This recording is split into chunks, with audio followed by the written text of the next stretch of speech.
Oh, well, hey, everybody. Welcome to episode 20 of the Paws Up podcast. This is such a cool milestone to hit episode 20 of the podcast when this series began just last November. But we're super grateful to everyone who's watching this on our Twitter or on Lemon City's YouTube and Facebook. And we have a super awesome guest making some Paws Up podcast history. The first professional athlete we have had on the show. Welcome to the show, Raja Bell. How are you doing, Raja? I'm doing well. It's an honor, fellas. Thanks for having me. I mean, first former pro athlete and 20th anniversary episode, man. Like, I appreciate it. Two crazy milestones in one episode. And of course, my good friend Kevin Burrell and Jonathan Mayer. Johnny, you're on this show so many times. You're basically a co-host as well. Let's not. That's fine. Just put me on. Yeah. So we have an awesome episode today, talking a bit of basketball, and of course, perfect timing to talk a bit of both collegiate and professional, as we are just in the midst of an amazing NBA playoff stretch here. But before we get to that, let's just talk a bit, Raja, about your time growing up before you even made the trip to FIU. So let's go back as far as we can. All right, growing up in Miami.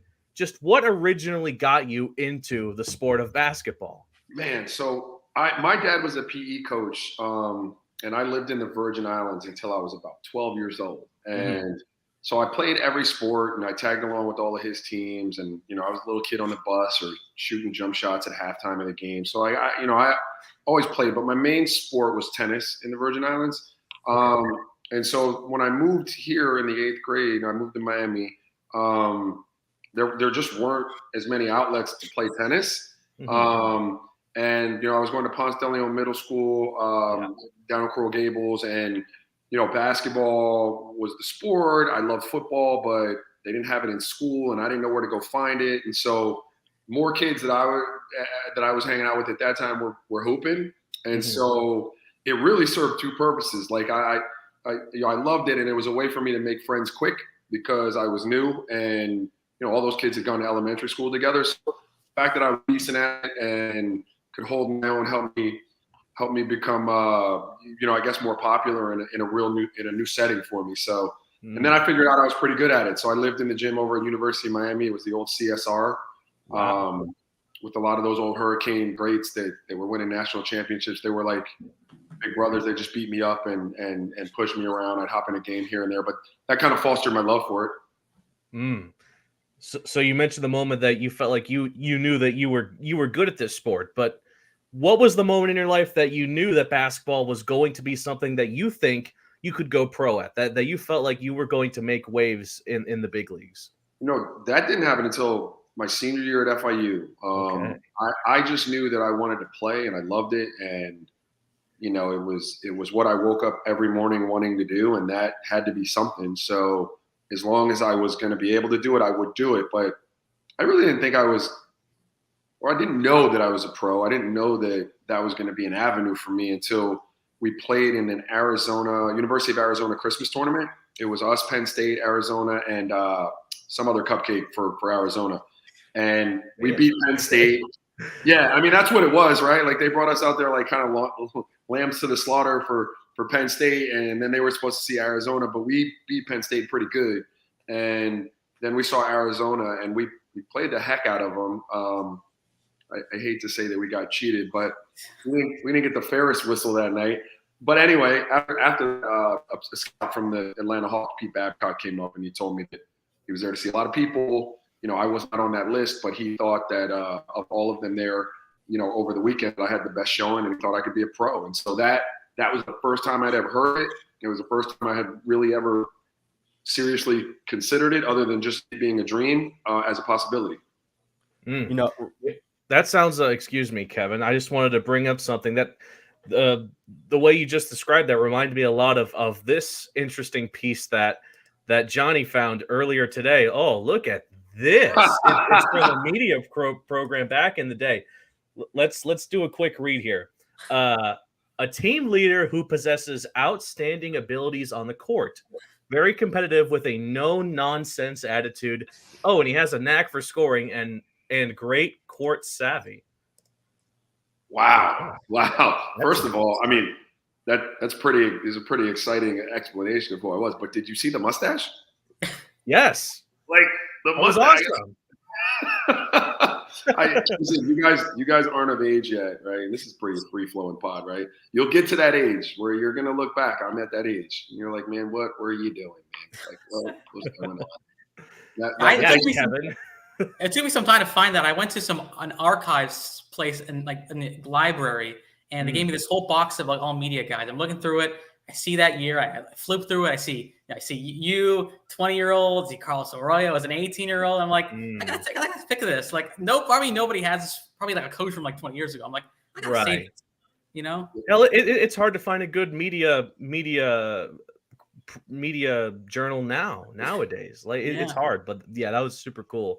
Blast in the past. Anyway, go on, Kevin. I know you were about to spit heat.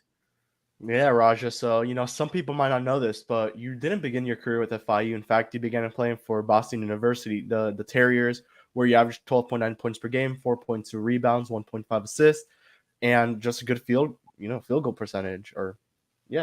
Talk to us just about the decision to go to Boston originally, and then, what kind of made you decide that it's time to transfer over to FIU? Yeah. So, oddly enough, none of the Florida schools really recruited me. I guess they didn't see it in me coming out of high school. So, I had a really good senior season, and my junior year, I had garnered the attention of a lot of mid-major programs, like the BUs of the world. They found me up at 5-star in Caryopoulos, PA, Robert Morris College, and so they were in on me. And then I had a really good offensive senior year. I think I averaged close to 28 a game, and so bigger schools like LSU and Georgetown and Temple started coming around, but I just felt really comfortable in my wheelhouse with people that were familiar with me, that had been with me, kind of before the explosion, and really I wanted to play right away. So it didn't appeal to me to go somewhere and sit for 2 years maybe and let my body get right. I was like 180 pounds, 6'5". So to play in the SEC, I needed 20 pounds of muscle. That doesn't come overnight. And so BU was great. I loved Coach Brown. I had a great recruiting visit and loved all the guys. They're still lifelong friends of mine, and so it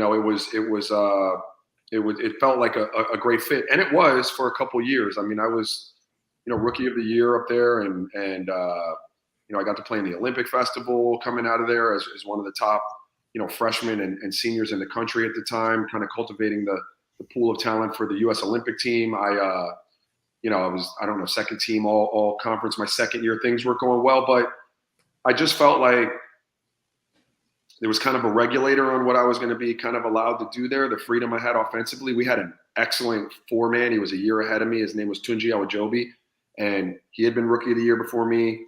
My second year, he was first team. I was second team. And he was going to be there for the next, 2 years. And I really wanted a little bit more freedom. And there had been a coaching change from when I was recruiting.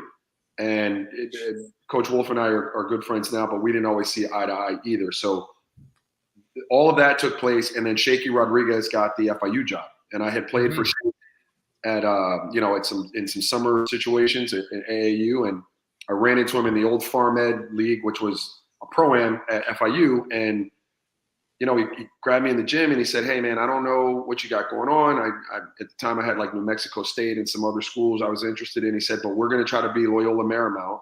We're going to try to lead the country in scoring, and I want to put the ball in your hands and see what you can do." And at that point, as a 19-year-old, that was music to my ears, man. And I knew what Shake was about. And he told me that we had Damian McKnight was transferring home from Penn State. Darius Cook was coming from JUCO. He had played at Miami Northwestern. Sam Watts, all guys I was familiar with, having played against and knew him in high school. And my buddy Gene Durkak was already great.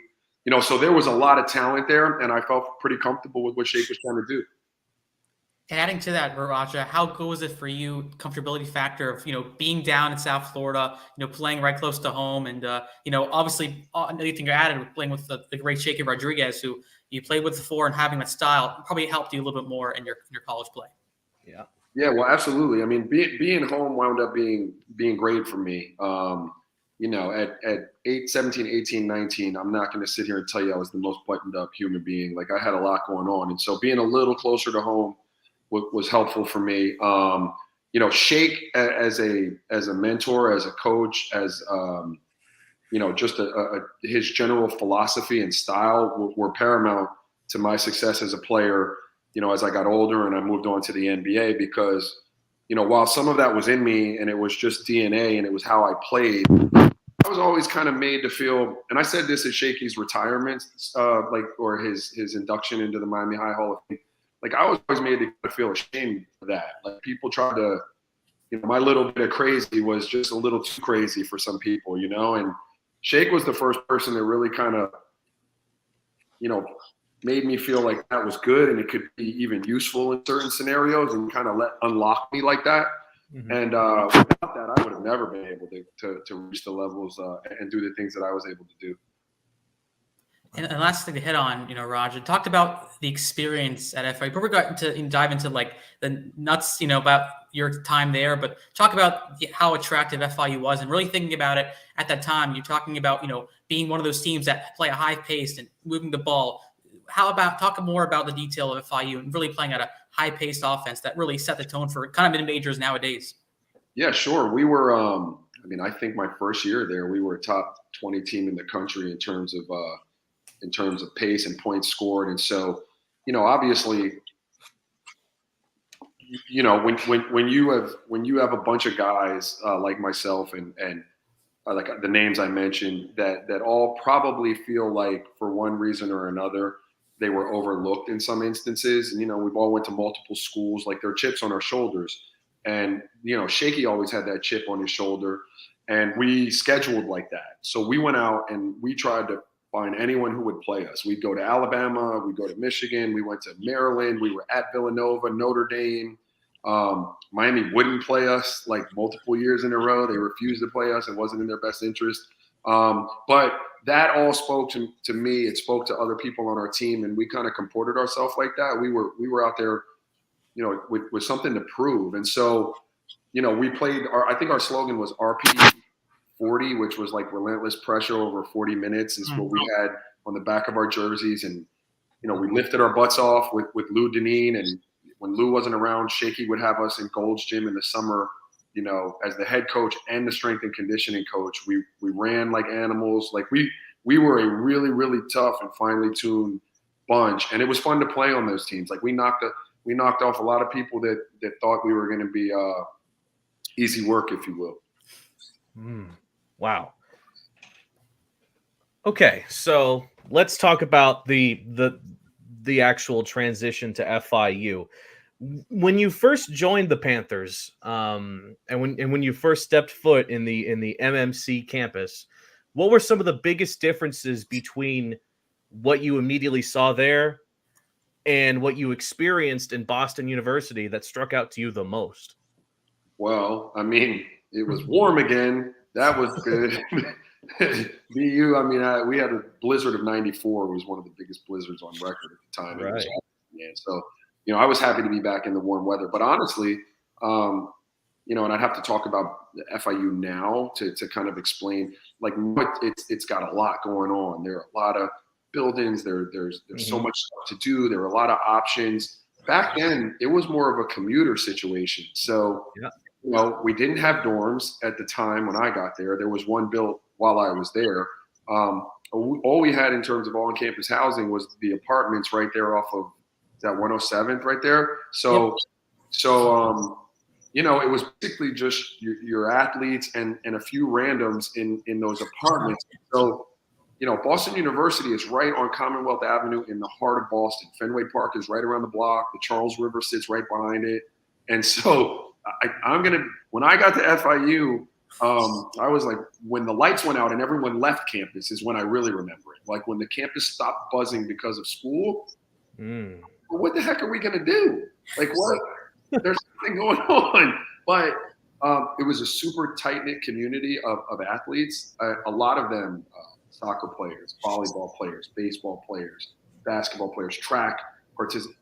people like that are still in my circle of friends to this day because that's who we had when the lights went out at FIU, you know? So my initial thought was like, man, I don't know if there's going to be enough to get into, but we quickly figured it out. And at the time, there was no class on Friday. So on Thursday night, we were done for the week, and that was pretty cool too. We could be down on South Beach or wherever we wanted to be.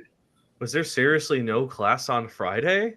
There were no classes on Friday. So Thursday night, you got your work done. Maybe you had practice later on Friday, but coaches were actually pretty cool about that. So, we could head down to the beach, do what we had to do, and still be back for an afternoon lift or something like that. It was pretty sweet. Wow. Now you see the campus now, which is like you got the big stadium or big dorms next to the stadium. You got there's everything is filled now. My dad went to school there. He's like, there was nothing there at FIU. It was all just land. No, it was an airfield that they decided to turn into a school. Yeah. No, I mean, listen, when I go down now, I go down to see a game, or I'm bringing my family down, just to look around, or we're going to football practice or basketball practice. My kids are the prototypical oh, come on, Dad. Like, we've heard this 1,000 times, because I just can't help myself. I'm like, oh my God, none of this was here. Look at that. I was like, this used to be that. And it is like a completely different world. Yeah. And that's the thing about FIU. It's always getting bigger too. You can't look at the skyline of FIU and not see a giant construction crane somewhere there. That's just how it is these days. Yeah. That's pretty exciting though. That's, I know a lot of people that have come through FIU in and around the time where I came through it, and there's so much pride associated with coming from FIU. And when they get a chance to come back, because the brochures and stuff don't do it justice, but when they come back and they actually see it and they're walking around, I mean, yeah, it's. Yeah, Raja. So, your first season with the Panthers, it was 1997. It was you and Carlos Arroyo. You guys immediately hit it off. I mean, you guys were the top 2 scorers on the team. You guys ended up going 21-8, and you guys were 13-0 record at home. It was the best record, I think, still stands to this day in school history. So, I think the main question would be just what made that team so special that, I mean, still to this day holds the record for the most wins in program history. Yeah, well, I mean, I think it's pretty unique for a mid-major like FIU. At the time, we were the Trans-American Athletic Conference. So, at that time, I think it was really rare that you had an NBA backcourt as your starting backcourt. And so, that didn't hurt. But then we just had great pieces around. Like, we had a lot of guys that could really, really play at a high level and knew what they were doing. We had complete buy-in. And, it took us a while to get on the same page. I mean, we weren't it wasn't a seamless transition. There were guys that were there at the beginning of camp or at the beginning of school that didn't wind up sticking around, and we had to weed, some people out and fill some people in. But the reality was we were a really tough group with a lot of bases covered, a lot of different skill sets. We were really versatile defensively before that became a thing. I play the 4 to the 1 defensively at the time. Carlos could play 1 through 3. At least, defensively he was able to. He was more of a 1, obviously, on offense, but we just had a lot of versatile pieces that allowed us to do some things that people weren't ordinarily doing at the time. And we should have been a tournament team that year. We lost to College of Charleston at College of Charleston in a just incredible atmosphere of a gym to play in. They were perennially a top 25 team at that time.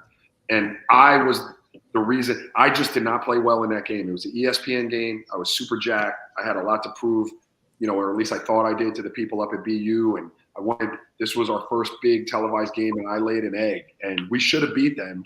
We beat them at home that year, and I just didn't play well. I wanted to ask you before Johnny goes. You would kind of say that 1997 team, 98 team was kind of ahead of its time in terms of what you guys were doing at the time? Yeah, I mean, at least defensively we were. I mean, offensively we were running stuff that a lot of people were running. We did get up and down though more. Carlos had this lack of structure, for lack of a better way to put it, in his game. It was a good thing, right? Because sometimes you come over, you get into high school, and you become like, hey, we got to come down and run this set type of point guard, and you're over monopolizing it and slowing the game down. Well, Carlos hadn't been here playing in high school so much, so he didn't have that. So we got out and ran a lot more than teams were doing at the time, right? So, there's a lot of footage of us just getting it off the and flying down, and Carlos is throwing a lob from half court, and one of us is just coming in, crashing, and catching a dunk on somebody. And so we were, again, more paced than a lot of teams, in the country, but we also had this flexibility defensively. I mean, our biggest guy was Darius Cook. He's about 6'8", 6'9", or Carell Rosario, who's probably 6'8", 6'9". But, Darius, again, while he played the 5 for us, him and Anthony Harris, who's one of my good friends, was 6'8". Like, these guys were Swiss Army knives. They could move. They could switch. They could be, guarding your 2 or your 1 in a pick and roll. And so we were able to do some things like that was ahead of its time in some regard. Yeah. And I was going to hit on Raja. I mean, first of all, I wish there was like footage then, because I feel like it's so hard, find those highlights from those days. It is. But I was going to say, you talked about, you beat Penn State, you beat Alabama, the Michigan. We'll talk a little bit later. But obviously, it feels like then it was maybe more difficult to beat those P5 teams. You had to really schedule them specifically. But what was it like for you guys to be able to have the confidence to beat those P5 schools? I know, maybe those teams, I think Michigan wasn't great that year, but what was it like to really have the confidence of being a team that high caliber with all those talented players? Well, it was very cool that, first of all, Shaky, what it was selling point for a lot of us, that we were going to go out and try to schedule them. Because, again, a lot of us wore that chip, on our shoulder every day. And so, Shake guaranteed us, he was in alignment with that, and that's what we were going to do. And so, I mean, we came into your building, foolishly in some cases, but we weren't afraid. Like, we were trying to beat you. Like, they had us in the preseason NIT one year. We played North Carolina at North Carolina. Now, we got popped pretty good, but we weren't afraid to be there. We thought we should be there, And so, we had played Michigan the year prior up at Chrysler, I think, and it was a really good ball game, and they escaped, and they were really good that year. They had, Robert Traylor and Maceo Baston and Jawan, I forget his name, but they had a bunch of 5-star McDonald's All-Americans, and they might have beat us by 8, but it was a tight game. We had played people really tough. So if we saw you the second time and were silly enough to give us another game, and we felt really good about our chances the second time. But it was just a mentality. We're young and dumb and had chips on our shoulder. So a rivalry, and again, I find it funny that you mentioned earlier that the University of Miami did not want to play FIU. That's kind of hilarious to me. But a rivalry that has been going on for decades in some regardless of sport. Jake, I don't mean to interrupt. Let me tell you why, though. I'm going to tell you why. There are a couple reasons. Well, first of all, Shaky talked a whole lot of mess. Given any opportunity to do so, like he was calling them out of their name because he was trying to goad them into getting this game. My dad worked at University of Miami when I grew up. And so when I was at FIU, he was an associate athletic director there. So wow. I actually thought I was going to go to Miami. Leonard Hamilton had in his office, and he told me he had, I could come there, but he had 5 pros, he told me, and I wasn't one of them. So if I wanted to come, I could come, but he didn't see me as one of the pros he had on his roster. So that's okay. It's fine. Not a problem. So, my recruitment was open again. And then, other schools came in. And then lastly, we played with those guys almost every day, whether, mostly it was at University of Miami. So we'd hop in the car, once we were done over at FIU, and, we'd hit 826 down to Miller. And we were on Miami's campus by the time pickup started that afternoon. And it'd be their 5 against our 5. And these were some physical dog fights of pickup games. Like some days literal fights broke out, but it was to a point where, it wouldn't make sense. There was nothing to gain for them playing us. And they knew because we were in their gym every day how we got down. So not saying that we definitely would have beat them, but it wasn't worth their time. Mm-hmm.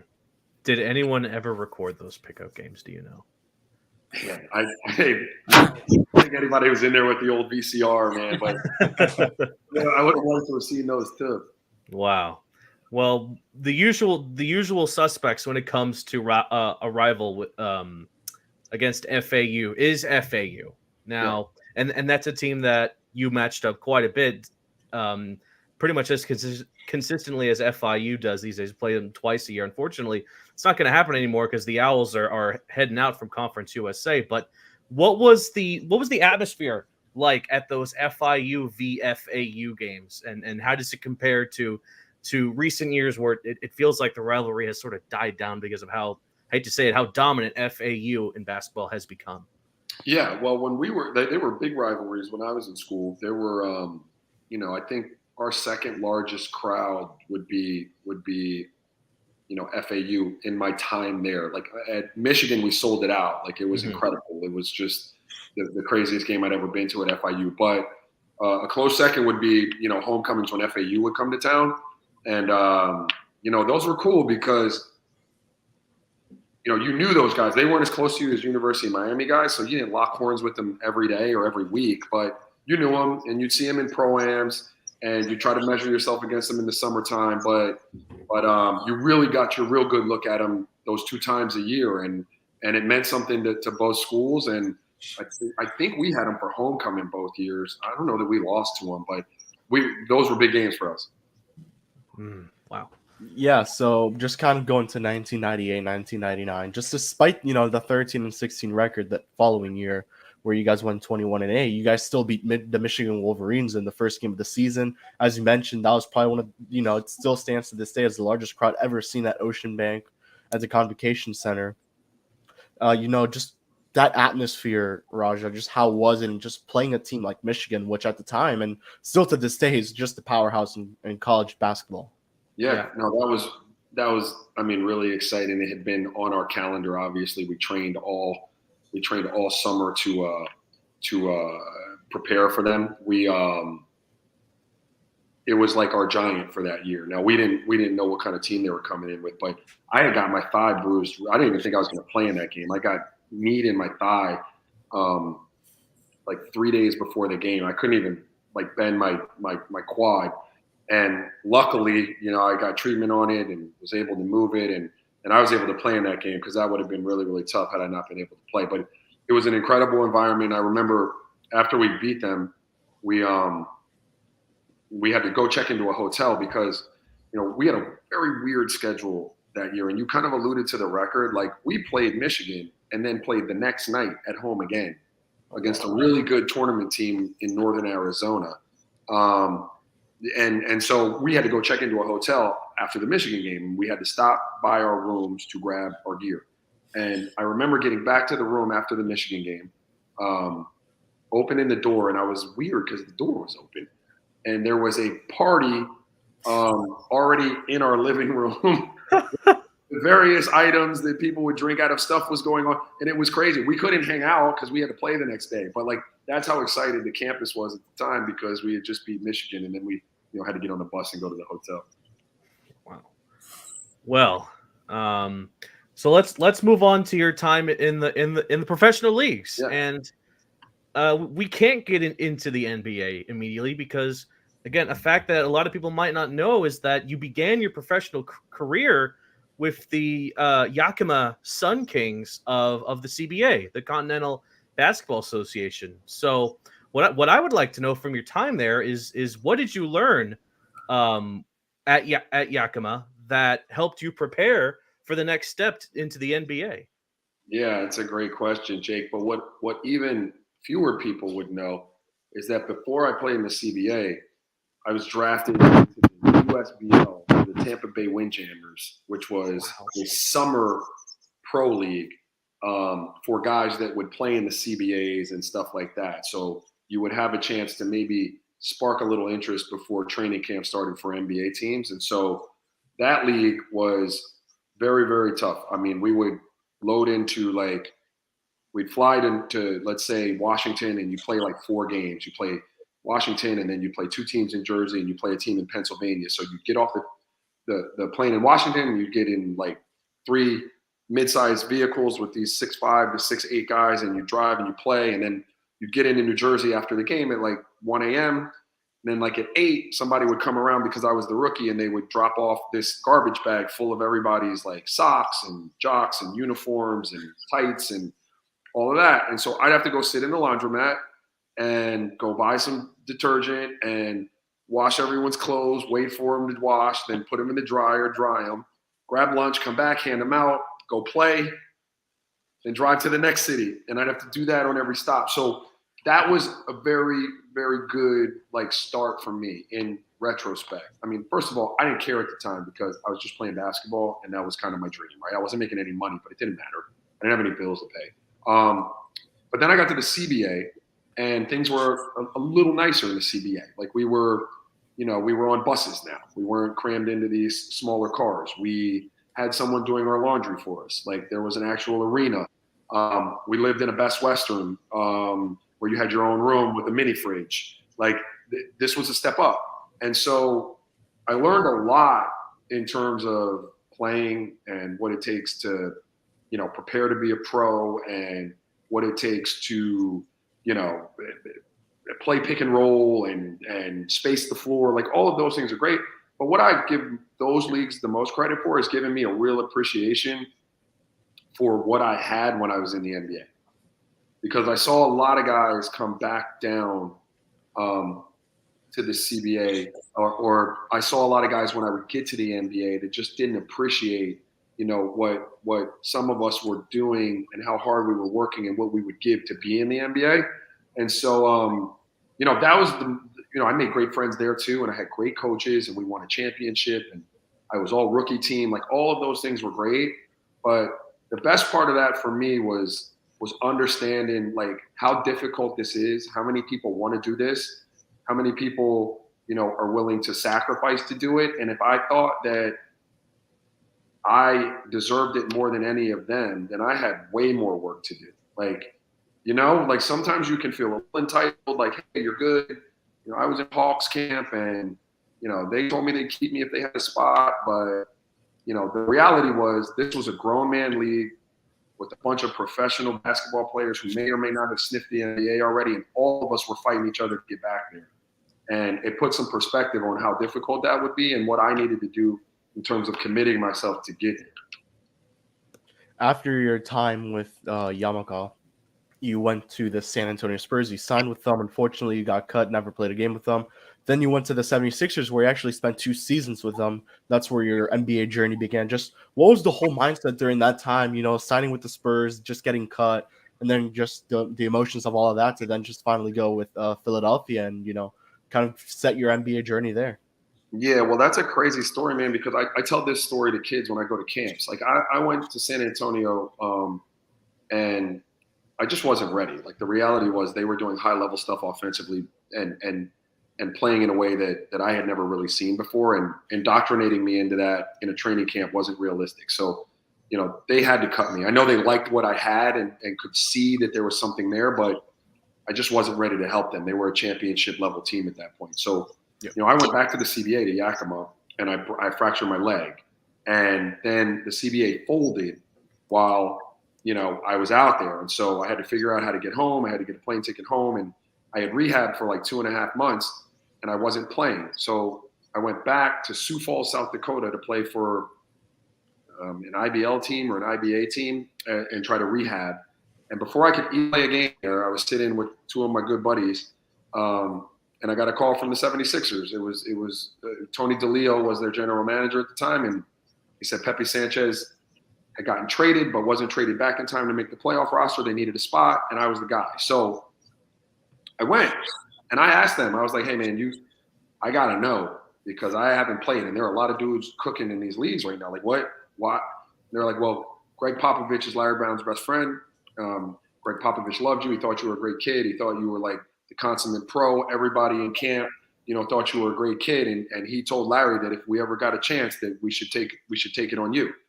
And so that was a pretty cool story. Like, because I love to tell kids this because you get so wrapped up in what you're doing on the court and how many numbers you're dropping and, how many assists you have and stuff like that. And none of that really mattered. What really mattered to Larry Brown was that his friend Greg Popovich thought I was a good dude. And that's what got me my call up to the Sixers. And then after, the stint with Philly, then you go to Dallas, and then you go to Utah, and that's where, you start to take off your career. average around over 11 points a game. How did you feel in that time with Utah, and then eventually going to Phoenix, where people you know as? But talk about that time in Utah, where you kind of saw your career kind of going up and up and up. Yeah, Utah was great for me. I mean, I'd only ever been asked to defend. I played on some great teams, and at that time, that's kind of my role on a great team, was to just defend. Like Steve Nash and Dirk and Michael Finley shoot it, and I defend. Allen Iverson shoots it, and I defend. But this team had just lost Karl Malone and John Stockton. And Karl Malone went to the Lakers, and Stock retired. I reunited with Carlos Arroyo, which was really helpful for me. And Jerry Sloan, very much like Shaky, God rest both of them, he liked my brand of crazy. And he kind of allowed me to feel very comfortable in doing what I did. And so in the absence of all those great players, there were more shots on the table that allowed me to, have more offensive responsibility and spread my wings a little bit. And I just felt really comfortable in my own skin in Utah. I still do. Like, Utah is a place that my wife and I visit a lot. We've still got a lot of friends out there. That fan base, for whatever reason, was one that related to me in a way that was weird, but I felt really comfortable and really at home. And quite frankly, I wanted to stay there. I had every intention to stay in Utah. It's where I wanted to be. It just didn't work out. It worked out that Steve Nash in Phoenix, I had history with him in Dallas, and they came knocking. Wow. Well, after those two very productive seasons with the Jazz, you joined the Phoenix Suns, which at the time were one of the best teams in the NBA. They had a roster that included the likes of Steve Nash, Sean Marion, and Amari Stoudemire. So what was it like to play for a team that was that talented while still making as big an impact as you did? You put up almost 15 points a game. It was an incredible ride. I had no expectation going into it, really. I mean, I had come from Utah where I was averaging, 11, 13 my second year or something like that. I didn't know. But so I thought maybe I'd be sixth man, seventh man. This is a step up in terms of team. We didn't make the playoffs as a Jazz team. So naturally, I'm going to have to take a step back. And then when I got there, Joe Johnson had taken a nice contract in Atlanta. And Mike D'Antoni said, hey, listen, Joe's not here, and Quentin Richardson's not here. We have, he said 300, 400 three-pointers vacated. I need you to shoot 200 of them. And I was like, what? I said, brother, I shot like 80 threes last year. There's no way I can shoot 200 threes. But he just went about, like, in Mike's way, and only way Mike can do it, just empowering me and instilling, like, this level of confidence in me that just bolstered my own confidence in me. And every time I didn't shoot, he would be in my ear about shooting it. And so, before you knew it, I was starting and I was knocking down all these threes. And then I just felt like, it was much mine as it was anybody else's, So, like, I wasn't Stat, Steve, or Tricks, but we all felt a level of ownership of that team. We all had these roles that we played on it. And Mike and those stars were great at allowing us to do that. And so that was a special time. My two sons were born out there. I think we got robbed a couple of times. There were some things that happened via suspension that kind of hamstrung us, but those were great times and really cool offenses to play in. Just before Johnny goes, I want to ask you quickly, the rivalry with the Lakers, you guys obviously met in the playoffs. You had the Spurs. Just what were those battles like, just being in the thick of it there, basically playing for an NBA Finals? Because at the time, those were the top three teams in the league, the Suns, Lakers, and the Spurs. Yeah, those were – the West was loaded. It was a gauntlet trying to get out of that. The Clippers were even really, really good then with Brand and Kaman and Coutinho and Corey Maggette and Sam Cassell. Like, it was loaded. And so, obviously – Kobe is one of the GOATs, right? Like, he's a Mount Rushmore type of player. Playing him was as challenging as playing anybody ever for me. But I always relished the opportunity to do it. I always felt like if I thought I was good at what I did, then, I got to play the best at what juxtaposes that. And so if I'm a defender and he's a scorer, then let's get it. Let's see what happens. And,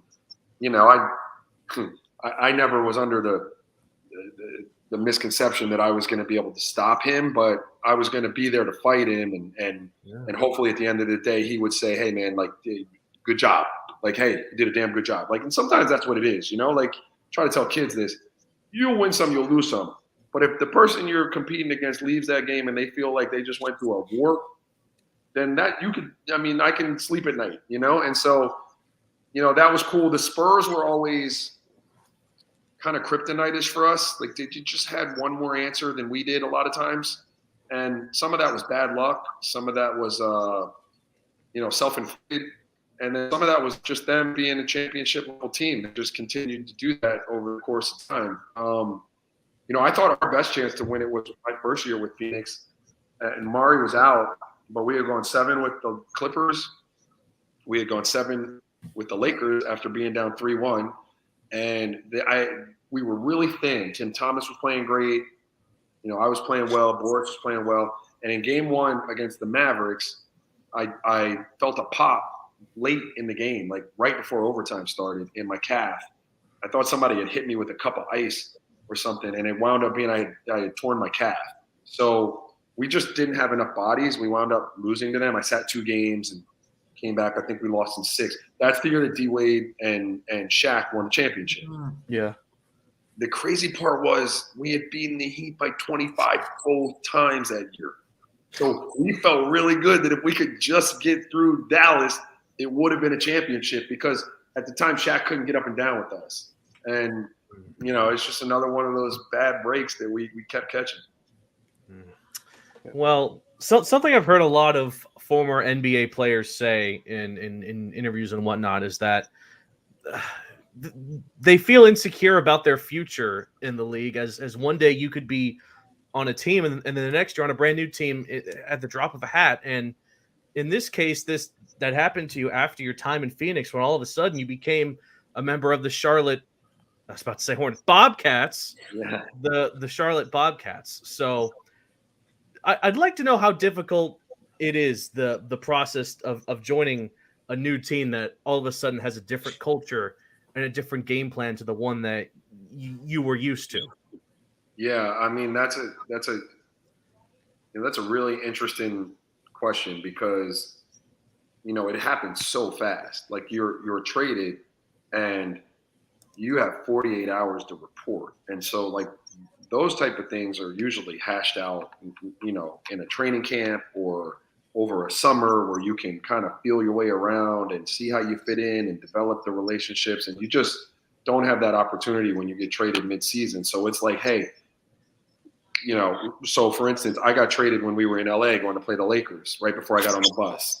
And I was like, my head was spinning, because I was literally about to get on the bus to go play the Lakers. And so my wife had just given birth to my second son, Ty. He was probably a month old, and we had just opened a business in Phoenix. So now, on top of what you're talking about with getting to this new team, they're like, hey, you got 48 hours to go home, get whatever you can get, and then you need to be in Charlotte. And so I'm trying to figure out, like, how the hell is my wife going to handle all of this with 2 kids under the age of 2 years old? We got to shut down a business, we have to pack up a house. She's got to handle these 2 kids, and they got to get all of our stuff and get to Charlotte. And then, that was hers, and I was worried about that. And then I had mine, where I'm living in a hotel. I'm trying to make these relationships on the fly. I had some experience with Larry Brown because I played for him in Philly. I kind of knew what he wanted to do offensively, but there was some new wrinkles in it. And so I'm trying to feel my way through that. I had Boris Diaw with me that helped. I'm learning, everybody. I'm learning the city. And at the same time, I'm out house hunting in between playing in these games and going to practice. So, like, there really is, and there are no complaints, right? Because we're getting paid great to do it. But it's really, really more difficult than the average fan would think when your favorite player gets traded from X to Y. Like, there's a lot going on. And, luckily most teams have infrastructure set up to support. And they've got realtors, and they have people that'll help you get where you need to go. And Charlotte was very good and very helpful in that. But it can be a very stressful time, not just for the player, but for their family. Yeah. So after your stint with Charlotte, you joined the Warriors, and coincidentally, you were there with Stephen Curry for his rookie year. You were, kind of when they were building what was now a dynasty, in today's day. Just, at the time when you look back, did it ever cross your mind that Curry would be just the player he is today? And not only Curry, but just that organization turned into what it is today, where they just won God knows how many championships. Well, no, it didn't. A short answer. I mean, Del Curry was on the broadcast when I was in Charlotte, and that's when Steph Curry was doing what he was doing at Davidson. So I would frequently, and he was from Charlotte, and so I would ask Del and talk to him about his son all the time. Like I was a fan like anybody else was, and I'd ask him, like how he was doing and what was he thinking and where do you think he was going to go. And so then I got traded there, and I got to know him a little bit. Like Steph, I tell my kids, Steph Curry was one of my rooks, man. He used to give me beignets when we were on the road. Like we'd send him out to Cafe Du Monde, and he'd get us coffee and beignets. But you could tell he was a pros kid because, some guys in the league can think that they're too good for that, and they don't understand the natural, like, kind of rite of passage that takes place. Steph was never a problem with any of that, but he had moments where you could see that there was something really, really special there. But it was his rookie year, and so, I wasn't around as much. I had torn a ligament in my wrist, but I would see him, and you'd be like, wow. And I'd look over at, Devin George was one of the other vets on the team, and I'd look at him like, what the heck? And he'd just kind of nod at me like, yeah, dude, I told you there's something there. But I couldn't have imagined, just because he's been this transcendent player, like he's revolutionized the game. I'd be lying if I said that I sat. And his organization, while they were good when I was there, they weren't what they are now. Like they've done a very, very, very good job out there in terms of building it and really sustaining it over the last decade. Wow. Well, Kevin, I think it's time for a break, a news break, if you will. So, without further ado, this is the Paws Up Podcast news break, where we, of course, take a dive into some of the latest stories in FIU athletics and just FIU in general. So, let's start off with softball, who recently announced that they would be participating in the Conference USA tournament against the 5-seed Western Kentucky Hilltoppers. That game is tomorrow, Wednesday, May the 10th at 3:30 p.m. All games will take place in Ruston, Louisiana, home of Louisiana Tech. The softball team finishes the regular season with a 24-26 record, 10-14 in the conference, 17-14 at home, and are coming off a 3-game winning streak, a sweep against the UTEP Miners. So, of course, we wish the best of luck to the softball team in the upcoming tournament. Now let's move on to football. While the turnaround for transfers has slowed down just a bit, their secondary has just gotten a new piece with the addition of A.J. Brathwaite Jr., a redshirt junior transfer from Western Kentucky. Now, A.J. has shown glimpses of success during his time with the Hilltoppers, recording 17 tackles during his time there. Excuse me while I get some information here. Okay. While he had to sit out a few games last season due to injury, AJ brings experience to FIU's defensive backfield, which unfortunately they lost a big-time player in that of Demetrius Hill not that long ago. So we, of course, wish AJ the best of luck during his upcoming time here. And as Kevin just reminded me, only like a little bit ago, they also announced they have added quarterback Shaden Peary earlier today, a transfer from Georgia Tech, who most recently was a former JUCO player. He did not play with Georgia Tech in that year. But again, it's always nice to have a fierce quarterback battle. Of course, we had Grayson James on the show not that long ago, and I'm sure he'll be interested to see what Shaden Peary will bring to the FIU quarterback position. Finally, the FIU College of Medicine recently achieved a very impressive milestone. On the 10-year anniversary of the program, they just graduated their 1,000th doctor. The doctor in question is Jessie Lamonta, who did not know at the time she would be the 1,000th graduate, as seating was first come, first serve.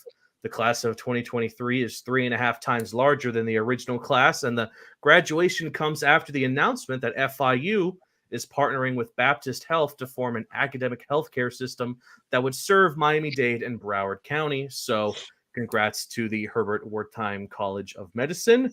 And that was your FIU news break. So Raja, again, thank you so much for being on with us. It's super awesome to have our first professional athlete on the show. Unfortunately, our good friend Billy Gill's legs just couldn't give in when he was a track star for FIU. So unfortunately, he could not be our first professional athlete. But let's get into some rapid fire questions here. So you're still, as you mentioned earlier, you're still involved with FIU. You go to sports events, you go to other things on campus.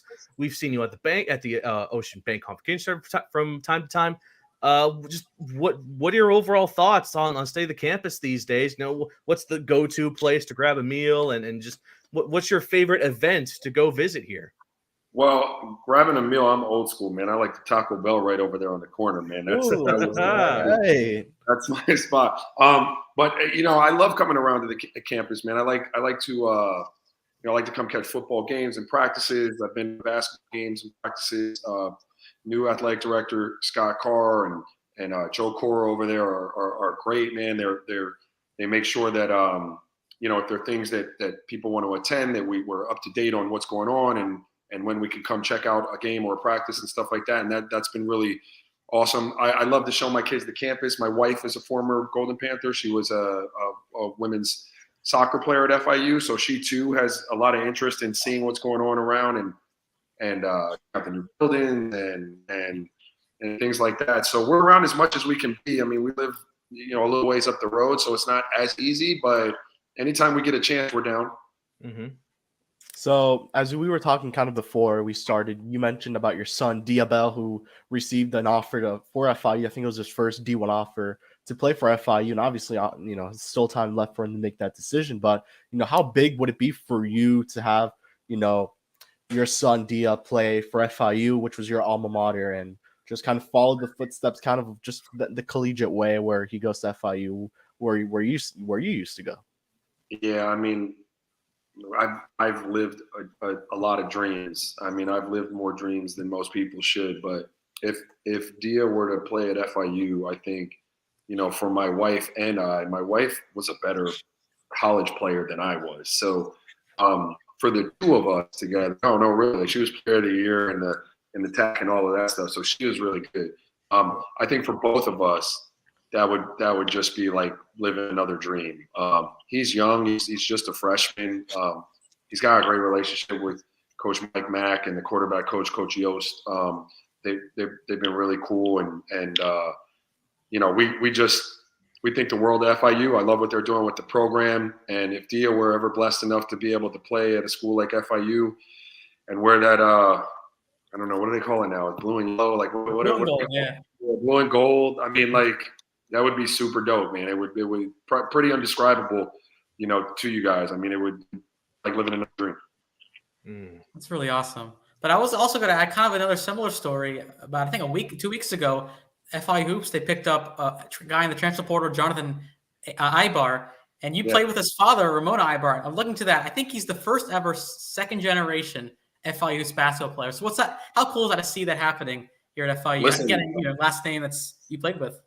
Yeah, Ramon was one of our teammates. Our group texts were buzzing when I saw that. Like, I caught it on Twitter and I shot it out. Like, it was pretty awesome, man. That's a really, really cool thing. I know Ramon's I lost touch with Ramon, but I know he'd be super excited. And that, look,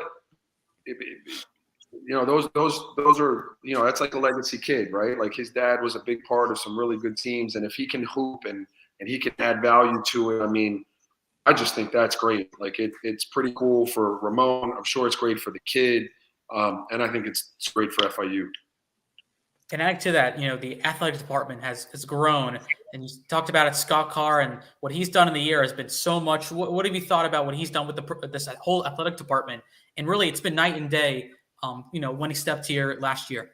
Yeah, I mean, I met Scott right when he got there at a football practice last year. And he was super nice, and he came over and we started chopping it up, and I was just picking his brain curiously to see like what his vision was and how he saw FIU getting from where it is to where it wanted it to go, and I was blown away and impressed by first of all what he thought it could be, and then secondly with the resources and the support that he was going to drum up and put into getting it there, right? And so, as I've watched from then to now, he's just done exactly what he said he was going to do, and I think they're on the right track. I think you can see it unfolding right before your eyes. The job's not done, but it's trending. And as former FIU Panthers and alumnus out there, like, we're all really excited and fired up about it. And I know you've been to a couple of basketball games this year. And I want to ask you, I know you take your brain a little bit, what current basketball player on this program kind of reminds me of your style of play? Man, I mean, yeah, I don't know who reminds me a lot. They're all much better than I was. I mean, these are so skilled. I mean, I really like the kid Arturo Dean. Like, he's a really good, like, flying around the court, skilled, physical, tough. Like, I enjoy watching that style of play, but all of those guys are way more skilled than I ever was. So, it was just cool to come down and watch and support them and get to meet those guys. I got to go to a practice. My middle son Ty is a pretty good little basketball player. Maybe he'll get to play at FIU one day. But he's tough. He's really good. He played varsity at Pines Charter as a 7th grader this year, so he's pretty good. But I brought him down to a practice one time with Dia, and those guys were so nice to us, and the coaches were so inviting, and it was really cool to meet them. And then obviously to see them, playing and representing and putting on for FIU is dope too. Who's up? Oh, wait. Kevin, you are up. I am up. So now these are going to be a lot faster going questions, just very quickly. Who was the funniest teammate you've had in your college career, if it's NBA or college? Just who's that guy who just kind of makes you guys just crack up and laugh? So that's a great question. At FIU, probably my buddy Gene Durkak. He's probably we had some clowns though, but Gene was really funny. In the NBA, it's Eddie House. Eddie House was he could have a reality show. I mean, he could do a sketch comedy show or something. Eddie House is great. And then just going on, you played for so many teams. Now you're retired. You can maybe choose that one team that you're rooting for nowadays. Just, do you have a team, or do you just kind of just maybe follow around the league? Yeah, it's tough for me because I cover the league now, and I talk BA hoops, and so while I am partial to certain teams, like, it's really hard for me to pull for them because I have to try to call it how I see it and have an opinion on it. So, I mean, I'd be lying, like, in situations like Denver, Phoenix, if I said I wasn't slightly pulling for Phoenix, or, if Utah gets into something, I'll pull for them a little bit. But for the most part, I just like to watch good basketball, and I try to stay impartial. Mm-hmm.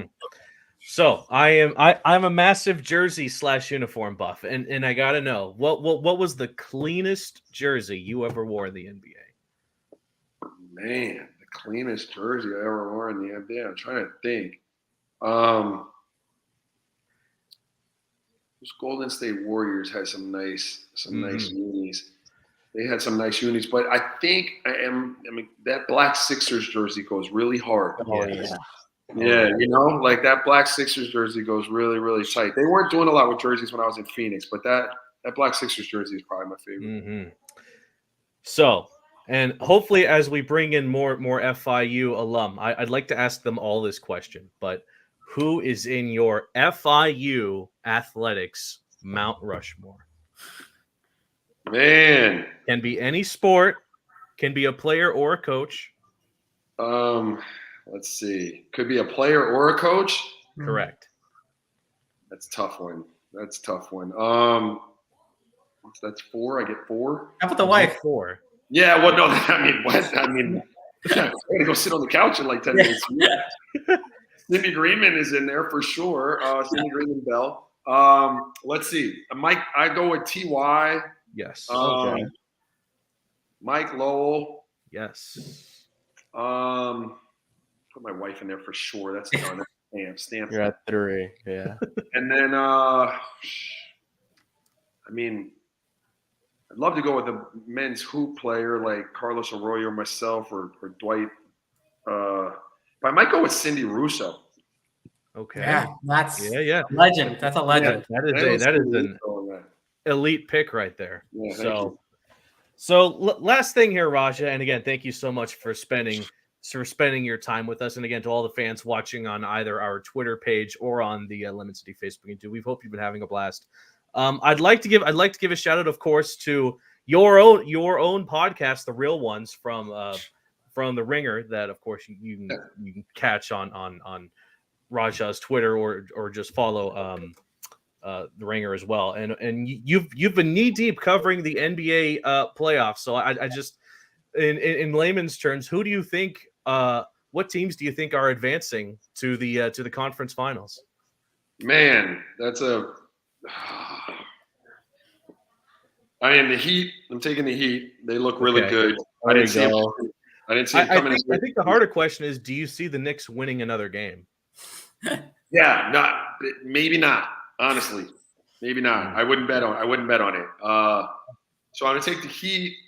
I'm not privy to exactly what's going on right now. I think the Sixers were beating Boston. Yeah, I have the score here. It's 73-59 in favor of Philly. 5 minutes to go in the third.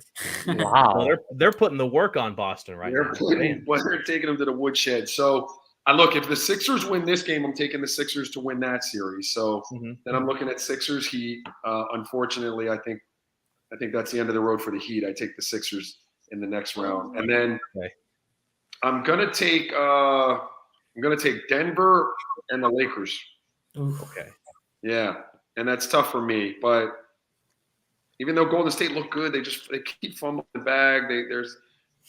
Steph's not getting the help that he needs, and I don't know that Devin Booker. I mean, I love that. I just told you I pull for the Suns in some situations like this, but he's on a historic offensive pace. And I don't think that supporting cast plays the same way on the road in Denver. So I'm going to take Denver, and then I'll probably take the Lakers to beat Denver.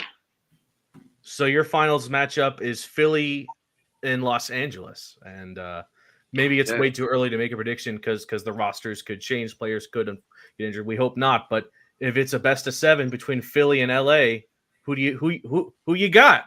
Man, that's it. Listen, if I'm getting this James Harden, right? If I'm getting the James Harden that showed up to the tune of 40 plus points in both games, it's a much tougher decision for me. I'm going to say Lakers.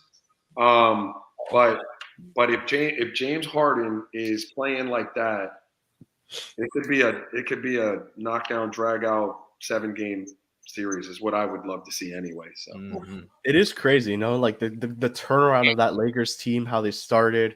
They go and get D'Lo, Vanderbilt, they get all these guys, and all of a sudden they were one of the best teams in the NBA in that second half, and it's crazy. Been really cool, and I know it's a really small sample size, but some of the guys they're bringing in off the bench now, with fresh legs that look like they've been sitting over there waiting for that opportunity. Like that is an awesome wild card to have in your back pocket in the playoffs. A guy that no one's accounting for and can really play. And so, Lonnie came in last night and even in game 3, like had good minutes, and he's a player. So the Lakers are tough. They got to get to Golden State, but they're tough. Yeah, it's pretty lights out if you ask me. Yeah. Lights out! Lights out! Don't worry about that, Raja. Anyway, so Kevin, Johnny, do you have any other last minute questions for our awesome guest here, Raja? No, I mean, this was a blast, chopping it up a little bit and just hearing a story of a guy that, comes to FIU, balls out and grinds his way in, make the NBA, and, awesome stories to hear of, the great days, of FIU basketball in the 90s. Yeah, just a huge thank you, Raja, for joining us. It was an honor to have you, and maybe someday, maybe soon enough, we'll get you back on soon here during the hoop season for FIU. As soon as FIU basketball their season starts, got to bring you back, Raja. But until then, again, thank you so much for joining us, and again on a very special episode. super happy to talk some hoops with you. Thank you very much. Thanks for having me, fellas. It's a pleasure, man. Good luck to you guys. My computer's about to die in like 1 second, but thank you guys so much, man. Paws Wow. up.